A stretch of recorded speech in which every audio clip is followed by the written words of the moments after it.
네. 오늘 제가 준비한 내용은 유전자 치료입니다. 유전자 치료는 최근에 많은 각광을 받고 또 아마 이런 심포지움에서도 여러 번 얘기를 들으셨을 거라고 생각이 됩니다. 그래서 오늘 제가 준비한 내용은 조금 약간 방향이 다르고 좀 더 광범위한, 눈뿐만 아니고 이제 조금 광범위한 면에서 유전자 치료의 현재의 위치와 또 이런 망막 유전성 질환에 대한 유전자 치료에 있어서 이제 사실 조금 냉정한 현실에 대한 내용을 말씀드리려고 합니다. 2017년 벌써 작년, 재작년이 되네요. 12월에 이제 왁스터나라는 콘제니탈 아마로시스의 치료제가 나와서 굉장히 특별되고 아마 우리나라에도 이제 수입이 될 거라고 하고 있습니다.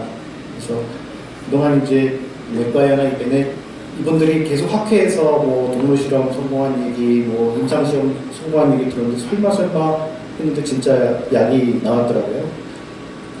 그래서 이제 이 질환이 다들 아시다시피 이제 RP65라는 진에 대한 유전자 치료가 되겠는데 이 진이 이제 이런 콘제니탈 아마로시스 환자의 원진이다. 원인 중에 이런 RP65가 있다는 얘기가 처음 발표된 게 이제 97년도입니다. 97년도고 이런 유사한 질환이 또 개 모델에 있어서 개 모델로 동물 실험을 해서 이게 성능 효과적으로 치료가 가능하다는 걸 밝혔었고 2008년도에 이제 임상 시험이 성공적으로 끝나서 희망을 갖고 이제 FDA의 허가를 받아서 약을 판매할 수도 있게 된 게 이제 2017년도입니다.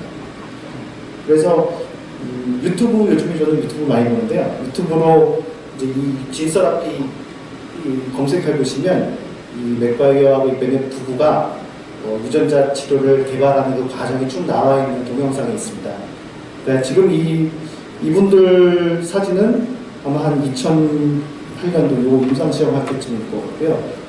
최근에는 더 많이 노쇠하셨더라고요. 근데 이분들이 이제 두 분이 이제 의대생일 때 이제 만나서 결혼을 하신 것 같아요. 그래서 그 동영상 중에는 이 유전자 치료받은 개 얘기가 나옵니다. 그래서 이 개를 입양을 하셨더라고요. 치료를 하고 입양을 했는데 그 동영상 보니까 진짜 잘 못 보던 개가 마치 잘 보는 것처럼 물질은 다 피하고 주인도 잘 따라다니고 그럽니다.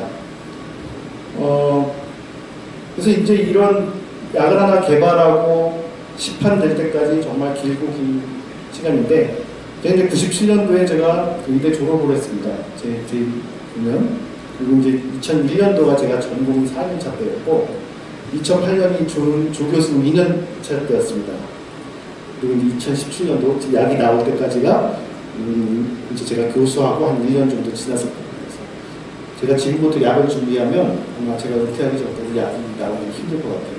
좀 안타까운 마음이 들었습니다. 조금 더 일찍 시작했어야 되는데 그래서 이제 오늘 말씀드리는 유전자 치료는 사실 유전자 치료가 뭐냐 이런 얘기를 하는 데 있어서 여러 가지 설명이 있을 수 있겠지만 제가 이제 우리나라에서 법적으로 어떻게 정의가 되어 있는지 한번 살펴보는 게 또 좋은 생각거리를 줄 것 같아서 갖고 와봤습니다. 유전자 치료는 이런 규정에 따르면 유전 물질 발현에 영향을 주기 위하여 투여하는 유전 물질도 되고요. 또 유전 물질이 변형되거나 도입된 세포도 유전자 치료로 들어갑니다. 그리고 또 이제 생명윤리 안전에 관한 법률에 의하면 질병을 예방하고 치료하기 위해서 인체 내 유전적 변이를 유발하거나 유전 물질을 도입하거나 또는 유전 물질을 도입한 세포를 집어넣는 것도 유전자 치료에 해당이 됩니다. 그래서 이제 사실 유전자 치료는 유전자만 집어넣어야지 이제 유전자 치료로 생각했는데 사실 유전자를 교정한 세포를 집어넣어도 이제 유전자 치료로 법상에서도 분류가 된다고 그러고요. 근데 이렇게 이제 유전자를 세포든 사람한테 직접 넣든 도입을 하려면 이제 유전자를 전달할 수 있는 매체가 있어야 되고, 그래서 이제 그걸로 인해 그걸 주로 이제 바이러스를 많이 쓰기도 하고, 또 바이러스가 아닌 케미칼이나 또 여러 가지 뭐 전기를 쏘인다든지 하는 방법으로 분류를 할 수도 있고, 또 이제 도입되는 유전자에 따라서 뭐 캔서 서라피나 이런 데서 항원이나 또는 이런 안티 VEGF 저희가 많이 쓰지만 이제 그런 거 같이 항체를 만드는 유전자를 도입한다든지, 또 사이토카인 뭐 여러 가지 프로테인을 만들 수 있는 유전자를 집어넣게 되는데, 그 프로테인의 역할에 따라서 분류할 수도 있겠고요. 또 이제 질환별로 뭐 사실 이 시장이 가장 큰 이제 캔서가 제일 주로 가장 큰 시장이 되기 때문에 캔서라든지 뭐 저희 같은 망막 색소성피 현상 같은 희귀 질환 같은 심혈관 여러 가지가 있겠습니다.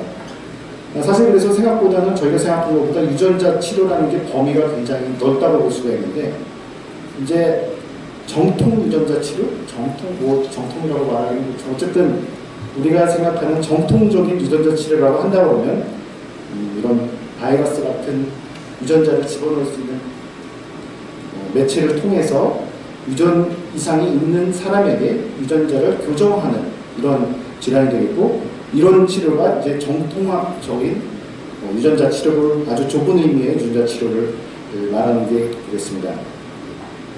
사실 이제 유전자 치료는 생각보다 굉장히 컨셉이나 그 시도가 굉장히 오래된 겁니다. 사실 최근에 갑자기 이제 허가받은 약들이 많이 나오고 그래서 최근에 굉장히 업투데이트된 기술로 생각하지만, 사실 이 유전자 치료의 개념은 벌써 1972년도에 벌써 이런 유전자 치료의 개념이 나왔다고 하고요. 그래서 사실 놀랍게도 보면 뭐 최초의 유전자 치료 성공 사례는 1990년도에 벌써 있었습니다.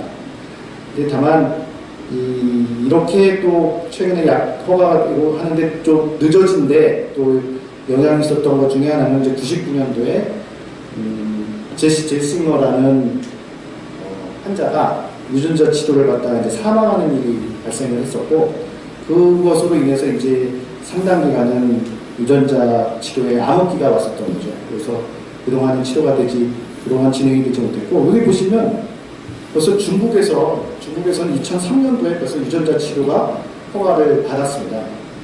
이게 이제 사실 뭐 중국에서 받았다고 이제 아주 이렇게 인정받기는 힘들고, 사실 뭐 우리나라를 비롯해서 많은 사람들이 이제 FDA 허가를 받았느냐, 뭐 우리나라도 뭐 치료하면서 FDA 허가 받았냐 이제 그것부터 물어보는 것처럼, 이제 FDA에서 허가받은 유전자 치료제들이 우르르 나오면서 이제 유전자 치료가 허가를 받고, 그래서 이제 생각보다 오래된 치료지만 이제 최근에 관심을 많이 받게 된 거죠.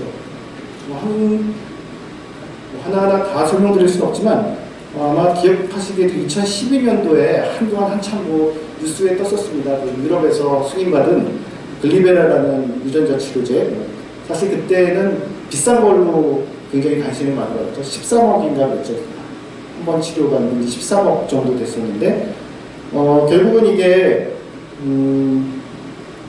회사에서 임상시험하고 하는 거 말고 이제 실제 판매가 된 건 이제 한 개 팔고, 그 다음에는 더 이상 팔지 못해서 이제 FDA 미국에서 승인받는 거 포기하고, 제가 알기로는 아마 최근에 약이 이제 더 이상 생산하지 않는 걸로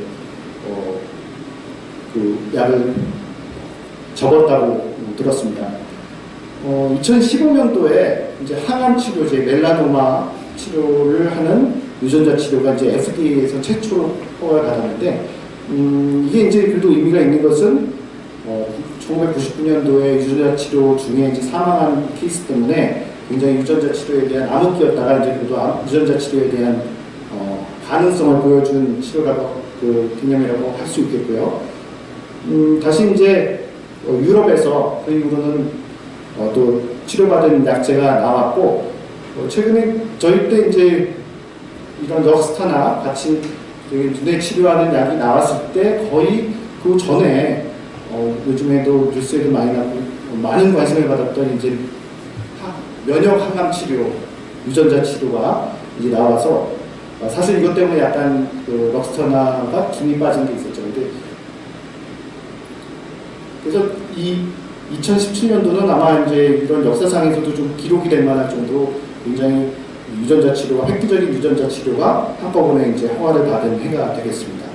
그래서 이제 이 럭스터나라는 약이 최초에 이렇게 유전적으로 이상이 있는 사람을 유전 질환을 코렉션하는 아주 전통적인 의미의 유전자 치료로서 FDA 허가가 된 게 처음이다. 또 이제 바이러스를 이용한 그 전에 유전자 치료로 사망했던 그 기억을 이제 벗어나서 유전자 바이러스를 이용한 제재로서 허가를 받았다라는 의미에서 이제 의미를 알 수 있는 거고요.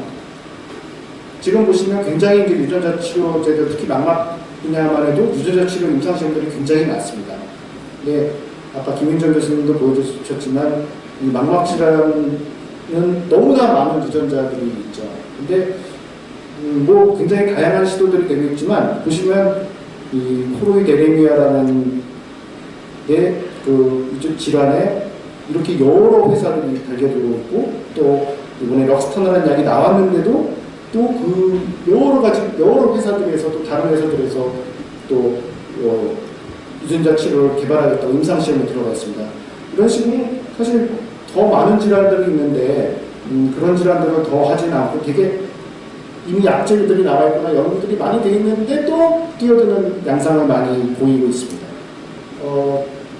이 얘기는 이렇게 다양한 유전자 질환이 유전자가 관여되는 유전자 치료에 이 유전자 하나하나를 타겟으로 유전자 치료가 개발이 됐고 또 로슈가 이제 AAV 그런 유전자 치료 회사를 구입하고 한 거는 과연 이제 이런 많은 종류의 유전자가 관여되고 있는 유전 망막 질환에 대한 치료를 위해서 치료에 매진하기 위해서 이제 그런 투자를 하는 것이냐는 사실 좀 아닐 가능성이 높다는 거죠. 그러니까 유전자 치료를 플랫폼으로 보는 겁니다. 이게 그냥 약물 치료를 주사하듯이 유전자 치료로서 뭐 좀 더 오래가고 또 좀 더 직접적으로 전달할 수 있고 이런 방향으로서 보는 면이 아닌가라는 생각이 들었습니다. 그래서 안타깝지만 이런 사실 시장성으로는 사실 뭐 자본주의 사회고 결국은 이제 돈이 있어야 연구할 수 있고 돈이 있어야 뭘 할 수 있고 뭐 돈이 전부는 아니지만 그래서 이런 면에서 이런 우리 많은 한국분들이 계시고 기대하시는 이런 유전자 치료들을 이런 다양한 유전자들이 관여하는 유전자 치료를 좀 연구하고 사회적인 투자가 이루어질지는 조금 시간이 많이 걸릴 것 같다는 생각이 듭니다. 마지막으로 제가 이제 갔을 때 사진을 보면 그 영국 의사들은 가운을 안 입더라고요. 근데 보니까 거기 이렇게 조그맣게 써있는 여기 보시면 이렇게 팔을 걷고 보는데 팔을 걷고 바라는 인스트럭션만 있습니다. 그래서 의사들이 가운은 안 입고요. 팔만 딱 걷고 환자를 보고 여기 보시면 이제 환자가 애완견을 데리고 가는 게 애완견이 아니고 이제 맹인견입니다. 그래서 저는 거기 있을 때 좀 감명을 받았던 게 저희 병원에 맹인견 데리고 오는 환자는 거의 본 적이 없을 텐데 여기는 이런 분들이 맹인견을 데리고 오는 환자들이 좀 있습니다. 꽤 뭐 아주 많지는 않은데 좀 한 년에 한두 명씩은 보고 있는데 이런 식으로 이제 뭐 치료나 이런 것들이 있어서 이런 뭐 저희 같으면 아마 병원에 가봤자 뭐 특별한 해결 방법이 없으니까 갈 필요가 없다 해서 뭐 안 오시는 거겠죠. 제가 어쨌든 이렇게 끊임없이 이런 불가능한 지금까지는 불가능하지만 노력을 하고 있고 또 그런 혹시나 이제 방법이 있을까 해서 이런 분들이 찾아오기 때문에 아마 이런 병원이 이제 세계 최고 병원이라고 얘기를 듣는 게 아닌가라는 그런 감동을 느꼈었습니다. 이상입니다.